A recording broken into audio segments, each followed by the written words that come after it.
Africa-China relations have taken new steam in the past decade. A survey recently taken by Afrobarometer indicates that China's popularity in Africa is strong.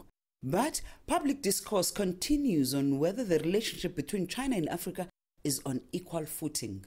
China continues to build and upgrade industrial parks in Africa, address major bottlenecks of industrial sectors such as poor infrastructure and human capital.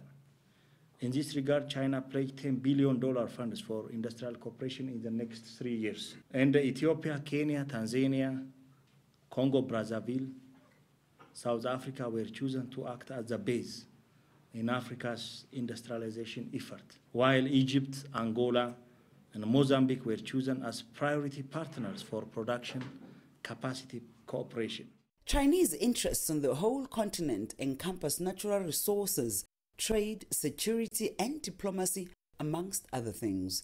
The relationship between China and Africa was lauded for standing the test of time.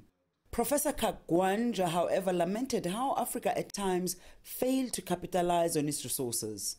We keep on talking about Africa wealth. Africa is the richest mineral. Africa is the richest that. But what is the problem then with Africa? The problem is that we grow coffee and then buy coffee. We grow tea and then buy tea. We have iron and other minerals and we buy manufactured diamond rings for our girlfriends and the loved ones. Why? Because we don't add value to our goods.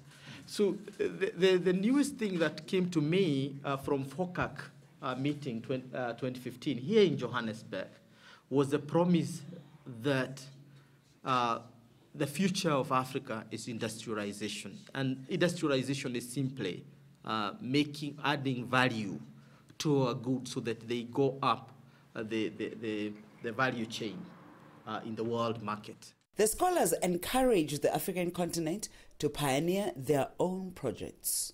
We need to make the contribution to knowledge. That means you create new knowledge.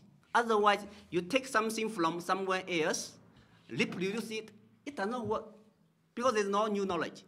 Meaningless.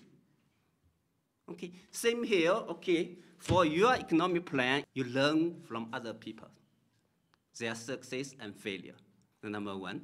Number two is that, okay, from there, you need to have new idea, not just copy from somewhere else. Because whatever China succeeded or the Singapore succeed is not same as you. You are African people, they are Asian people. You need to modify their policy to suit your case. China maintains close political relations with African countries through frequent exchanges of high-level visits. Yolisa, Njamela, CCTV, Johannesburg, South Africa.